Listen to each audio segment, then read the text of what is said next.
Hi, இன்னைக்கு வெள்ளிக்கிழமை பரபரன்னு காலையிலே வேலையை ஸ்டார்ட் பண்ணியாச்சு. ஊற வச்ச அரிசியை கிரைண்டரில் போட்டு அரைக்கிறதுக்கு ரெடி பண்ணியாச்சு.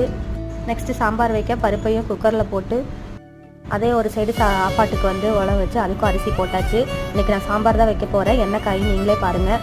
ஒன்றும் இல்லைங்க, சிம்பிளாக 3 காய் தான். கத்திரிக்காய், உருளைக்கிழங்கு, முருங்கைக்காய் தான். அப்புறம் வெங்காயம் தக்காளியே வெட்டுறது. ஒரு சைடு அப்படியே ஹஸ்பண்டுக்கு பிள்ளைக்கு டீயை கொடுக்கணும்னு சொல்கிறதுக்காக பாலை வச்சாச்சு.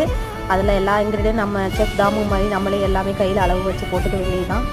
அப்புறம் என்ன பரபரன்னு ஒரு சைடு சோறு ஒரு சைடு குழம்பும் டக்கு டக்கு டக்குன்னு வைக்கலான்ட்டு எல்லாமே போட்டு வதக்கி காயெல்லாம் போட்டு சாம்பார் தூளையும் போட்டு அதில் போட்டு பெரட்டி இன்றைக்கி ஒரு பரபரன்னு ஒரு சமையலை சீக்கிரமாக ரெடி பண்ணியாச்சு. அப்படியே ஒரு சைடு டீயை குடிச்சும் குடிக்காமையும், ஒரு சைடு சோறு வெந்து வேகாமையும், ஒரு சைடு காய் வெந்து வேகாமையும், அப்படியே பரபரன்னு ஒரு வழியாக எல்லாமே வச்சாச்சுங்க. நெக்ஸ்ட்டு சரி பொரியல் ஏதாவது பண்ணணும்னு சொல்லிட்டு முட்டைக்கோஸ் பொரியலை ஸ்பீடாக பண்ணியாச்சு. அவ்வளோதான் இன்றைக்கோட vlog. ஓகே, பாய்.